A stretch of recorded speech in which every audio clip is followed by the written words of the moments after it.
I mean, the first step, right? The first step is how do I get to $3,000 a Yeah. month in passive income? And then I'm financially Yes. free, right? And so then you hit that point, and then I'm like, okay, I got to 3,000.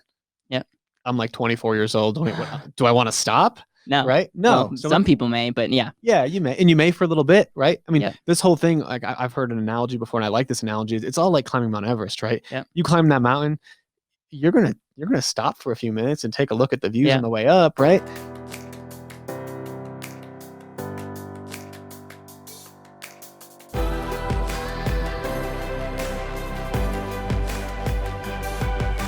This is Better Wealth with Caleb Williams. All right, everybody. I just finished a fire interview, no pun intended, with Criag. He is the author of The House Hacking. We talked about your background. We talked about why you moved from San Francisco to Denver, getting a job at Bigger Pockets, writing a best-selling book, which you all should read, especially if you're getting into real estate. We talked about the FIRE movement and financial independence. You gave us some of your funny stories, like, living behind a curtain and having some mistakes that you've also made in the house hacking world. But essentially, house hacking is brilliant. And it's just this idea of taking maybe one or two steps back, being able to get an asset that will hopefully appreciate, cash flow, do some remarkable things for you in the future.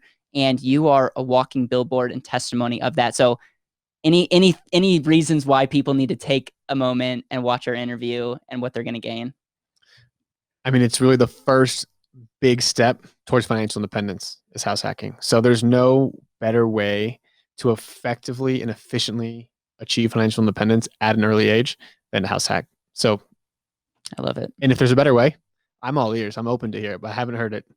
And it's interesting because I wish I would have read your book early on, and I did a form of house hacking by living at home, starting on very frugal and starting the business, and I'm also doing a form of it. But this concept will be a game changer. Greg, welcome to the Better Wealth Show. Thanks for having me, man. It's been I've been looking forward to this for quite some time now. Me too. I feel like when I bring up your name or when I bring up your book, anyone in the real estate world, if you've not read this book, you need to. But the form of house hacking has been something very popular. And I think people very much buy into this concept of house hacking. But I also think you cringe when you hear that word, because I think so many people have their own definition. So I could call this my version of house hacking. But what I would love to do is I would love to get your story. I would love to get some key concepts of house hacking. I would love to get the right people that want to look at real estate as an asset class for them to invest. The best way for them to move forward and actually apply your book, because not everybody is going to read over 200 pages of well-written content. For sure, man. I mean, that's I don't expect you to, right? So if you can listen to enough of my podcast and hear my voice for long enough, maybe you can get something out of it. But yeah, I mean, I guess, with my story, I can say, we can start with, I graduated 2015, went out to Silicon Valley, and my dream was to be this venture capitalist, investing in these startups like Facebook, Uber, all the rage. After about 6 months of that, I just realized, man, this was not for me. I looked at my boss and where I was going, and I was like, man, the best case scenario for me is I make more money and I move 30 feet down the hall into an office. Yep. Like, that's just not the life that I wanted to live when I thought of what I actually like to enjoy, which was spending time with great people, traveling, family and friends, and the stuff that you're going to remember when you're old, right? And so being in Silicon Valley, I thought of startup idea after startup idea after startup idea to try to develop passive income. I learned about passive income through Tim Ferriss's 4-Hour Workweek book. Yep. And did you get a VA from India? I have a VA from the Philippines. I love it. And she's amazing. So shout out to Antonia. I love her. When I read that book for the first time, I was in college, and I'm like, I had this conversation. Is it ethical to have a virtual assistant from the Philippines write my papers? I actually she did not write my papers, but she helped in college. And I'm telling you, that book was one of the most impactful books I've ever read. So I'm glad that you gave him a shout out. I wish I knew that in college. Yeah. So yeah, I read that book and I was like, okay, I got to think of passive income. So startup ideas were like the only way to develop passive income in my head at the time. And there were just so many dumb ideas. And then I realized, you know what, like, I don't need to be Mark Zuckerberg or Steve Jobs, right? Yep. I just need to be a pretty wealthy guy, and I want just passive income. And so I looked to real estate and I was like, man, this is the tried and true way. 90% of the world's millionaires have real estate. It's not super sexy, but it gets what I want done. So I basically indulged in real estate for the next 6 months on BiggerPockets. Was fortunate enough to land a job at BiggerPockets like 6 to 8 months later. Is that what moved you to Denver? Yep. Okay. That's what moved me to Denver. So then I moved to Denver, started working at BiggerPockets. And within 2 months of working at BiggerPockets and moving to Denver, I had closed on my first house hack. And, I've done one house hack a year since then. We're 3.5 years later. So I've done 4 house hacks now. That's awesome. As well as picked up a handful of other investment properties. And that's what's led me to financial independence and allows me to, just take some bigger risks that other people may not be able to take. Yep. One of the things I'm really fascinated about is your upbringing. Are your parents entrepreneurs? If you can hear by his accent, he wasn't born in California. So talk to me a little bit about that upbringing, and then I'm going to challenge you on something. When you say you want to be wealthy, one of the things that we try to do is get people to be very clear on what that looked like. So what motivated you in California to be like, okay, I don't need to be a billionaire. What is your form of wealth, and what does that look like? So start off your upbringing. How was that like? And yeah. Okay, great. Yeah. So my upbringing, both of my parents are entrepreneurs. They had a catering business, very blue collar, hardworking individuals, right? Like my dad would come home, and I remember him saying he was working 100-hour weeks. Yeah. And so I would wake up, and my dad was never there. Right? 4 a.m. he'd go into work. And so I've always admired that, and I admired that hard work he did. But at the end of the day, what they did wrong was they never figured out a way to like remove themselves and place someone else so that they could actually grow and scale their business so they could relax. Yep. They just created jobs for themselves. And I learned that from much of reading, right? And so, yes, they're entrepreneurial in that fact. They're kind of going against the grain, and I like that. And that's kind of where I got that entrepreneurialism for. So then in California, what was your like goal for success? So they were a little bit entrepreneurial, but you definitely saw that your dad, you're like, he's working way too much. What was kind of the transition to getting you out to California? And then what was it to get you to Denver? Because you had this switch of, I want to be a billionaire. No, I don't. I want to be wealthy. What does that mean? Yeah, for sure. So after going to college, I had an internship out in California. I wanted to do something different than my parents because I saw how hard they worked. Let's go. It would be kind of nice just to have like a traditional salary, and you work 40 hours a week and you make $100,000. And that sounds really nice rather than busting my ass for $100,000. And so that's what I went, but I just found out I was still busting my ass no matter what. Right. And so that got me out to California. I got an internship out in California, transitioned that to a full-time job, got that, was there for a couple of years. And that's when I was like, okay, this is just the same story, different boss, right? Yep. And then what I looked to be wealthy was like, okay, like how much do I need to live? Yes. And I looked at my expenses and I was like, I need realistically $2,000 to $3,000 a month to live. Okay, and this was in California. This is in California. Yeah. Okay, wow. So I was paying like $1,000 a month in rent. I had a pretty cheap place, and my expenses were pretty low. I just graduated college. Now, do I want to live on $3,000 a month for the rest of my life? Of course not. Listen, man, no judgment here. Could I? Yes. $3,000 doesn't get you far in California. It gets you not very far in Denver, but some places in the country, it gets you somewhere. Yeah, for sure. And it totally depends on where you are. But at the end of the day, it's like where I think of like kind of wealth is I want to be able to do what I want, when I want, with who I want, wherever I want, and just not have to worry about money. Yep. And I know that I'm pretty realistic with money. Like I'll never be the guy going out and buying like a $300,000 statue, right? Or like something ridiculous like that. And so, what does that number look like to me? I don't know, $20,000 a month maybe in passive income. Maybe more.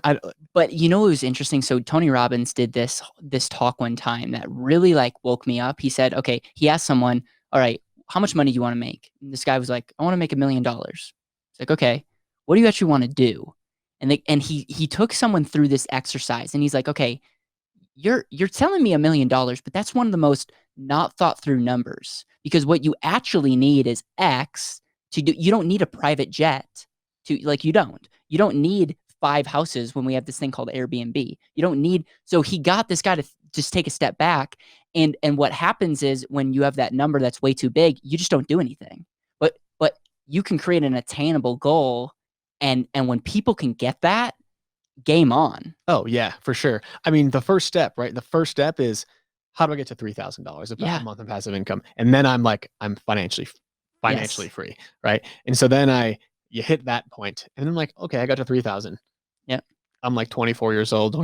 Do I want to stop? No. Right? No. Well, some people may, but yeah. Yeah, you may. And you may for a little bit, right? I mean, Yep. this whole thing, like I've heard an analogy before, and I like this analogy. It's all like climbing Mount Everest, right? Yep. You climb that mountain, you're gonna stop for a few minutes and take a look at the views Yeah. on the way up, right?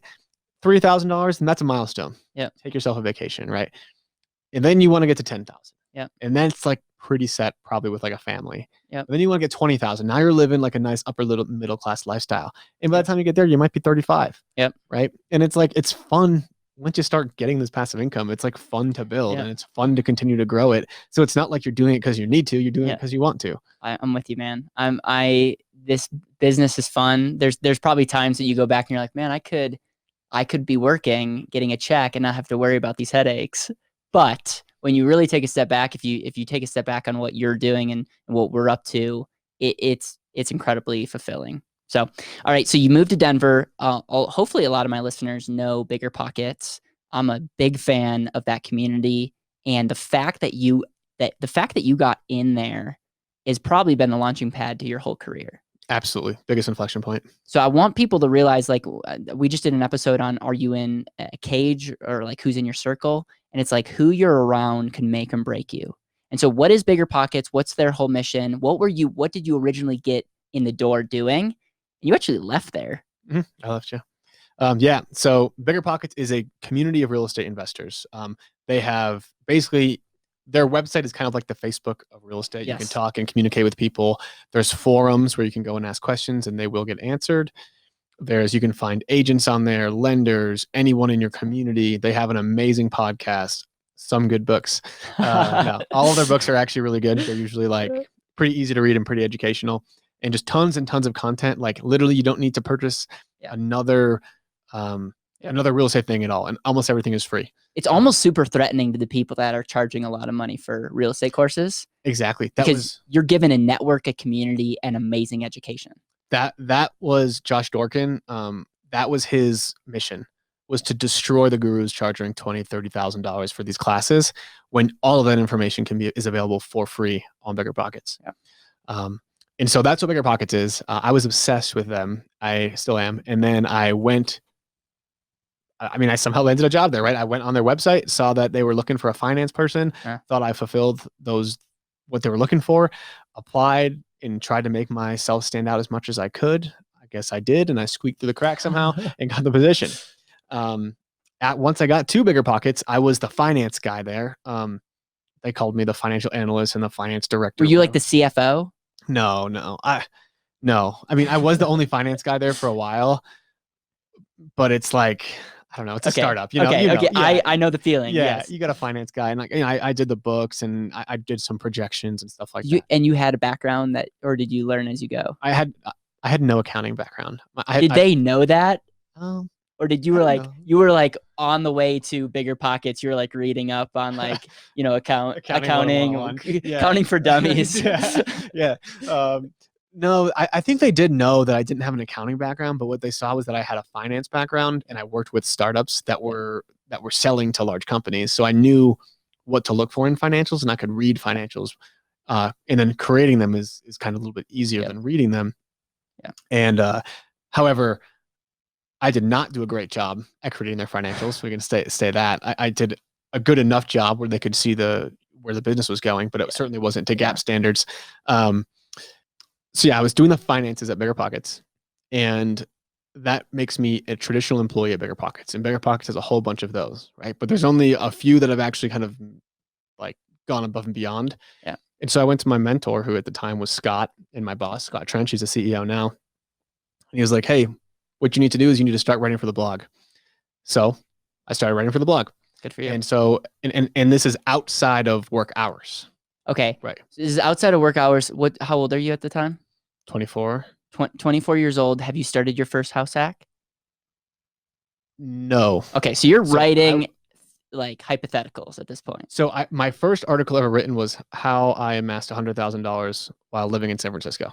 Wow. That's actually, I want to read that. Yeah. So that was the first article I've ever written. It wasn't about real estate, just about personal finance. So my first few were just about real estate, personal finance, that kind of stuff. Not real estate, just personal finance. Then I bought my first house hack like 2 months later. So I quickly had something to talk about. Yeah. Cool. And so I would basically, I released a new blog post about every other week Good for you, man. for probably like 2+ years. Wow. So I've gotten like 60 or so blog posts out there.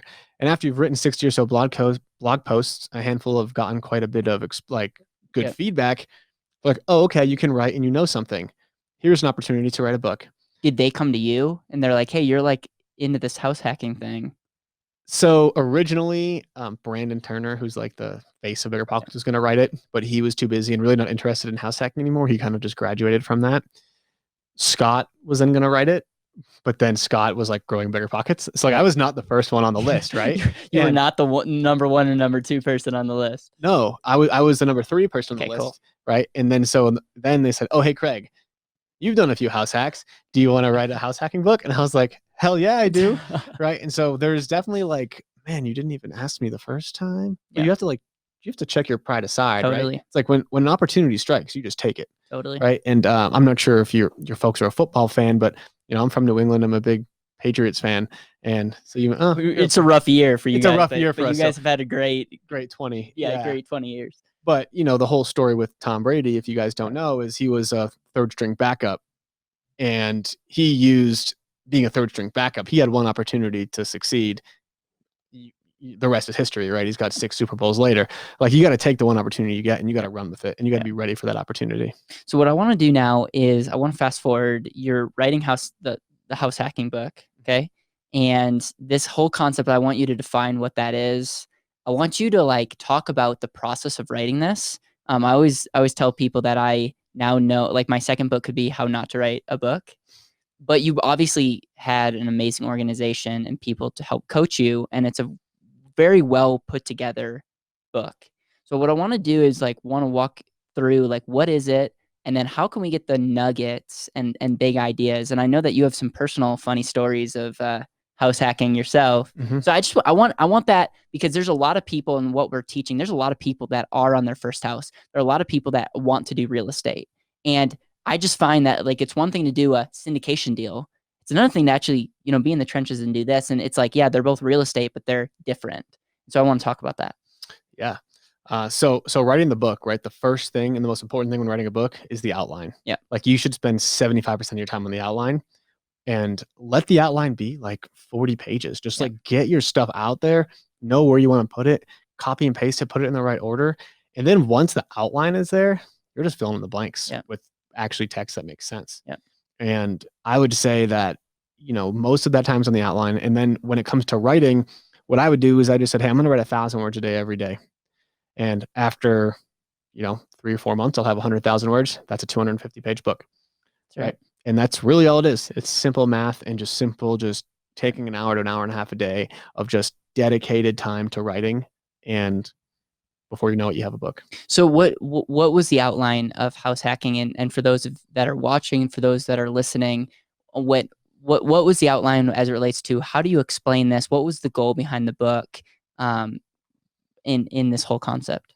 Yeah, so the goal behind the book is to be able to take you from knowing absolutely nothing about house hacking to understanding why you should do it, to being able to go in and actually find your property, find the strategy, find the property that will adhere to your strategy, how to analyze it, how to fill the place so it actually works for you and you can potentially live for free, and then show how you can do it again and again and again. So that way you can use this strategy and over the course of 5 to 10 years hit financial independence and live your life.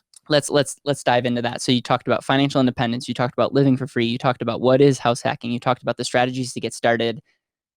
I'm getting excited about this kind of stuff. So 101, house hacking 101. What is house hacking? Yeah. So house hacking is the idea that you buy a 1 to 4 unit property with a low percentage down, typically 0 to 5% down. You live in one part of it. If it's a single family house, you live in a bedroom. If it's a 2 to 4 unit, you live in one of the units, and you rent out all the other parts, other bedrooms or units. That rent covers your mortgage. You live for free. I love it. And that's it in 15 seconds. So you need to be humble, because someone might not want to have other people live with them, but it's essentially acquiring a real estate, which real estate's amazing because it hopefully appreciates. It could cash flow. You could use leverage to acquire it. It has special tax advantages. So you're able to get an amazing asset potentially without any money out of pocket. Very little money out of pocket. Yeah. Technically, you could. We're getting into Right. semantics, but yeah, very little amount. Okay, so strategies as it relates to that, because your business, like you're in the business of helping people with this.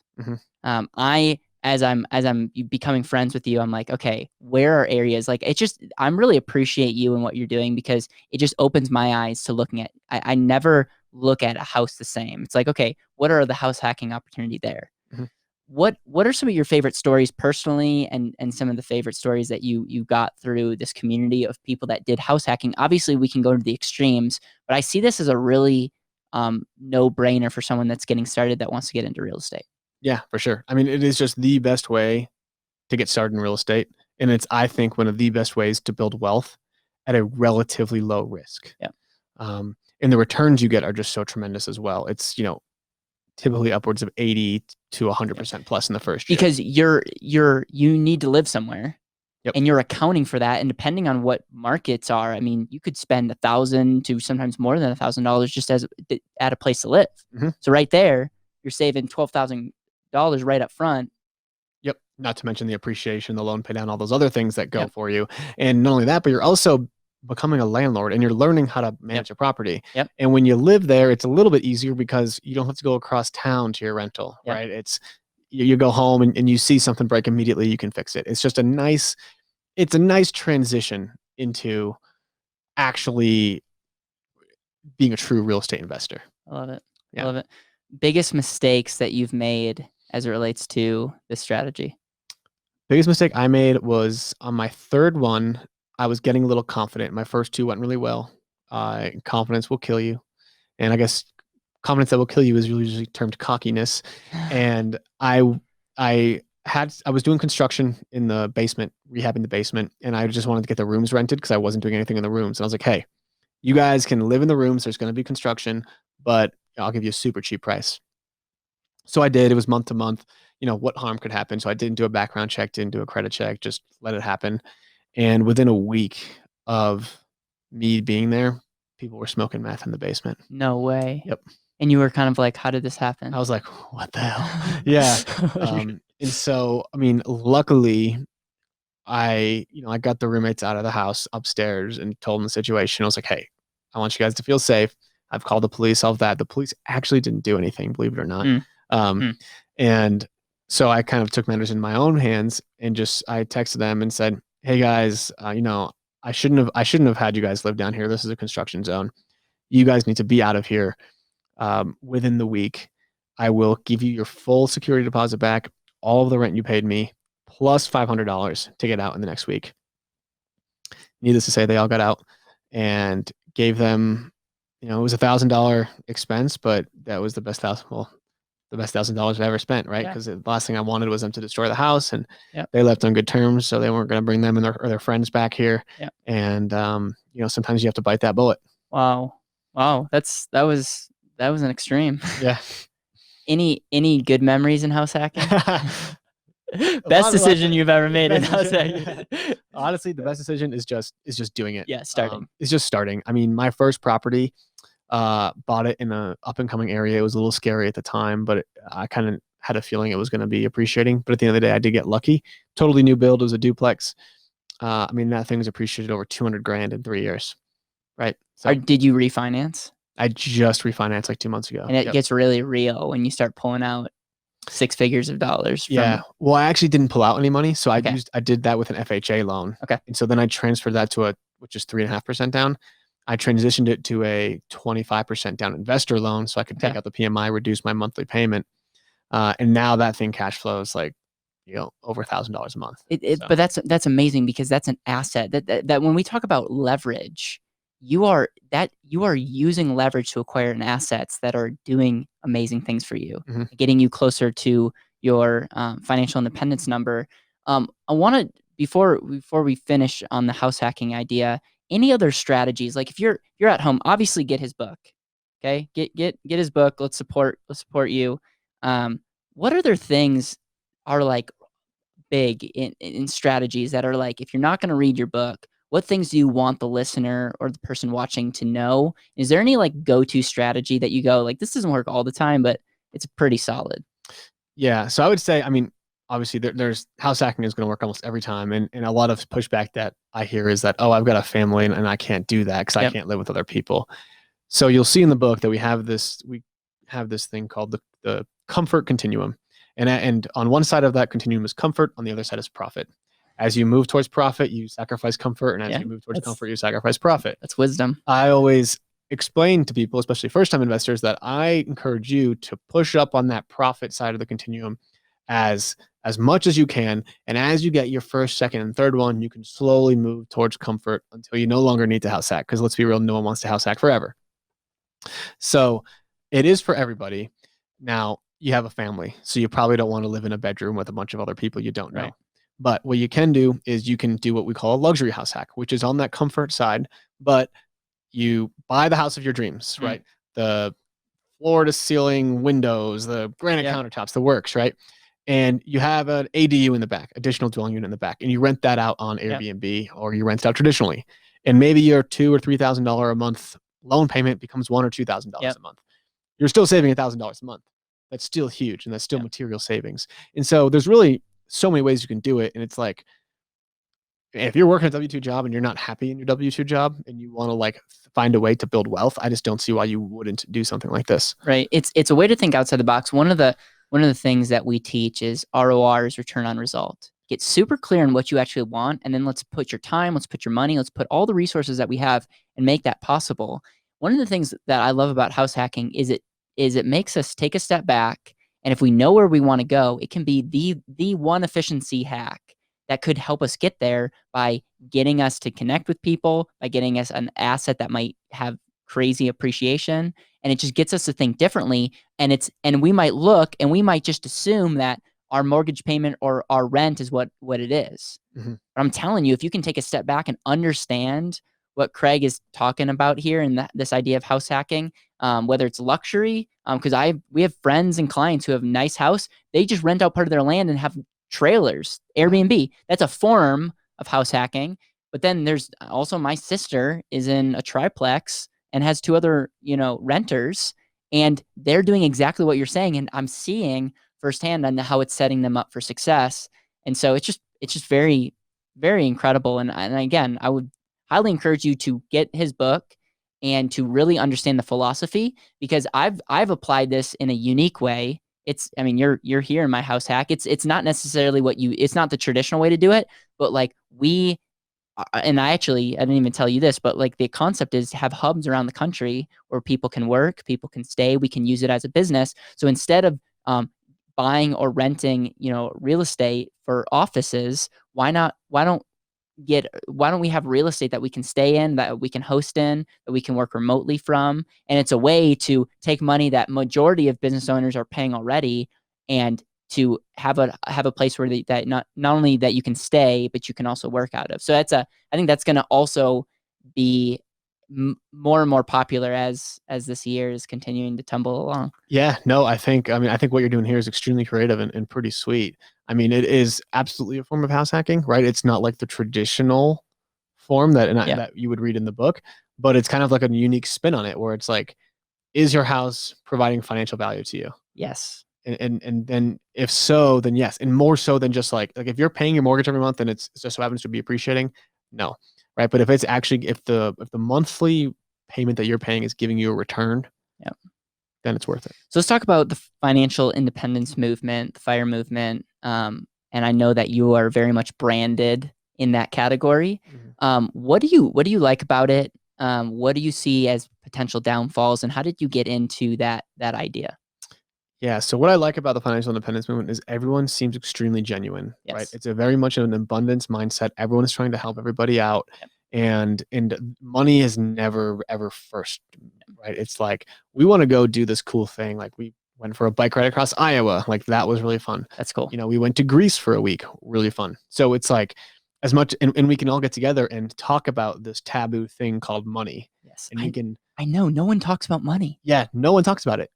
But like, come to these groups, man, and you're just like, yeah, my net worth is this, my passive income is this is how I got there. And it's like, if you feel comfortable sharing it, people are willing to listen, and you're not going to be judged based on any of those things.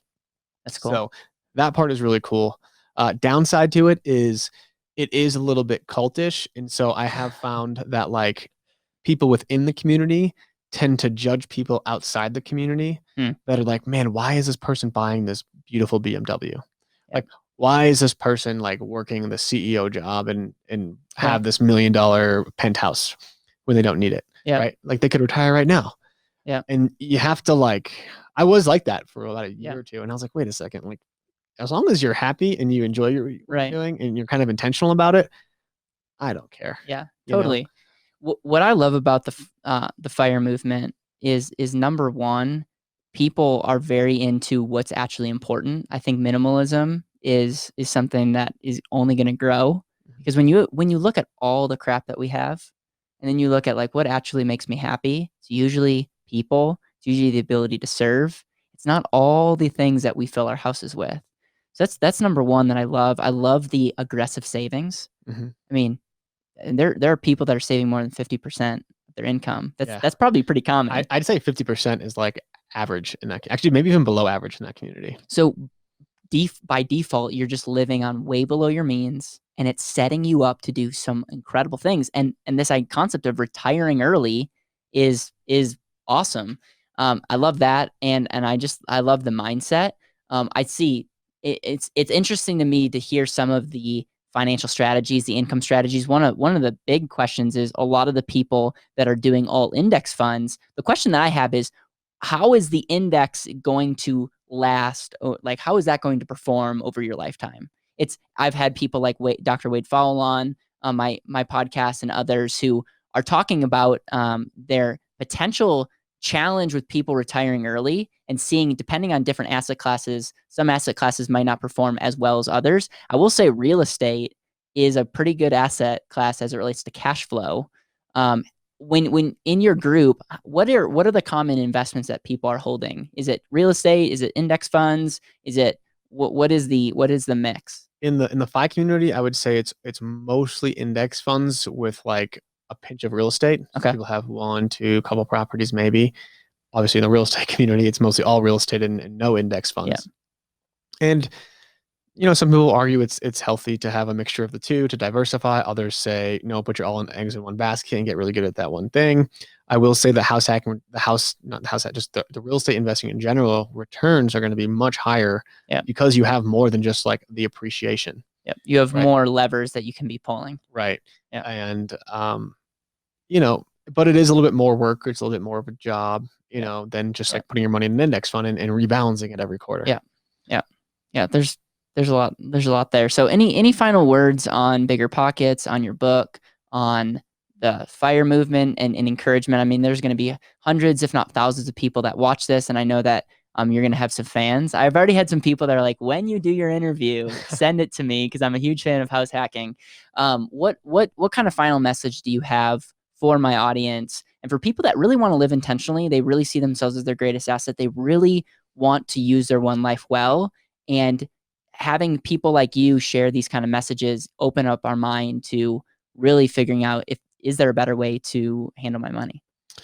Yeah. So if you're ready to embark on this journey, you have to realize that you're going to be different. Yes. And you're going to be different at all aspects of this. So, if you're comparing yourself to your peers, you need to stop. If you're taking advice from your parents, unless your parents are where you want to be, you need to stop and really just listen to the people that are already ahead of you. And so what I found was that year one, you could be making a good salary, but you're going to live like a poor man, right? I was living behind a curtain, right? People were like, why are you doing this? Why are you doing this? You're so weird, blah, blah, blah, blah, blah, right? Year two, you buy a second house. How many people do you know that can buy two houses in a year or less?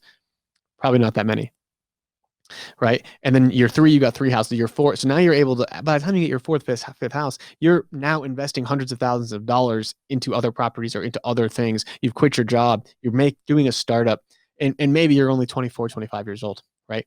Like you're different than everybody else. And so you have to get used to and be ready to be different. And that's actually the most exciting part to me. I like being different. I'm sure Caleb, you do too. And really just embrace that.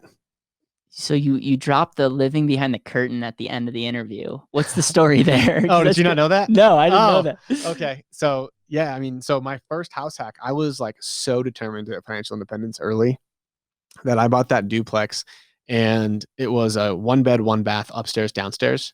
And so if I rented out the upstairs, it wouldn't quite cover my mortgage. I was like, my mortgage was 2,000 and I was getting 1,750 for the top. Yep. I was like, okay, I'll have to Airbnb out my bedroom to cover the rest. So I Airbnb'd out my bedroom, set up like a room divider and a curtain in the living room. And I lived behind there on the futon for the first year while I rented out I had a revolving door of roommates renting out my bedroom on Airbnb, myself at the top. And that was like, definitely a little hardcore, but I mean, it set a really good foundation for where I am now. And I just want to echo what you're saying.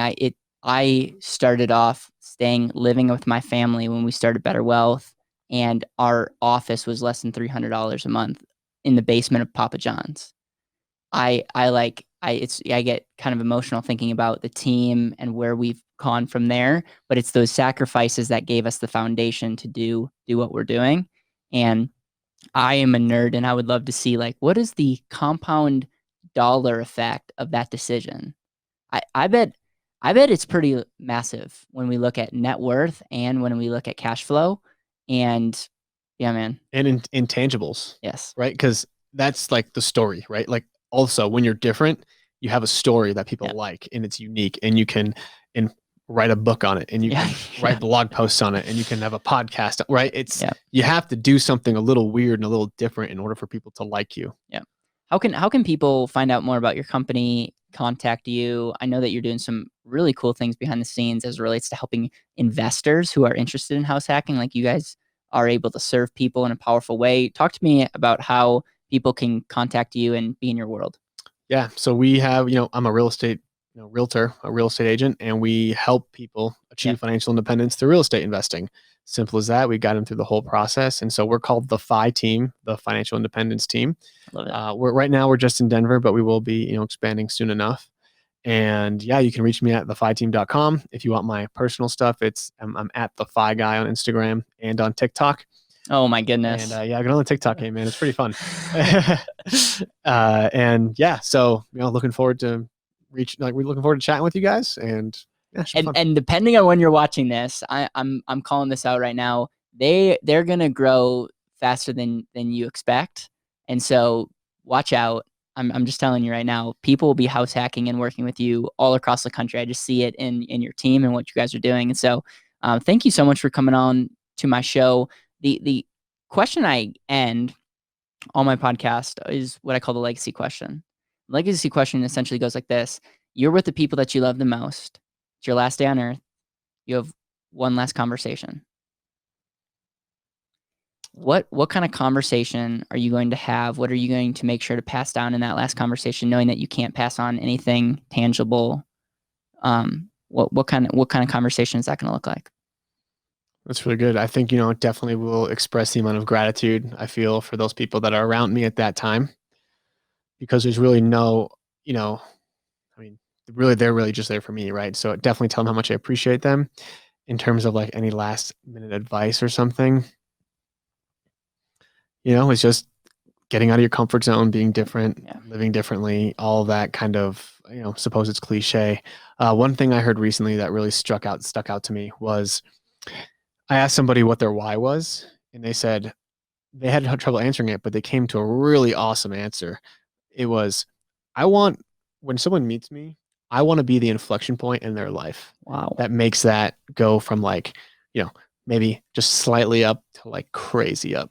And I wanted to say like, hey, when they met me, that's when my life changed. And I think that's a good thing to strive for. Do you know how many people have used your book to actually better their life? Like, is there any way to track? Because that's my one downfall in like marketing books and stuff. It's hard to tell. Yeah. I mean, I think there's probably 20,000 or so people that have purchased the book. Wow. I don't know how many people have actually read the book. It's cool, man, because that reflection point. Yeah. I mean, I think that inspires me. And that's very much without articulating it. Like, that's something that gets me up every day. It's like, if I could help one person think differently, live more intentionally, think about the ripple effect that's going to have. Mm-hmm. And thank you so much for being here. Thank you for the work that you're doing. And I think this concept of house hacking is I think someone's going to write about business hacking. I think people are going to write different concepts on this because it's essentially taking a humble pill, maybe taking 2 steps back so that you can take 5 steps forward. And you're a very good example of someone who was in San Francisco at a job that maybe some people would love, but you really saw the end in mind. You're like, there's no future here. To in a very few years have a real estate portfolio, have a book, have a company. It's very inspiring. So thank you. Yeah, thanks for having me on, man.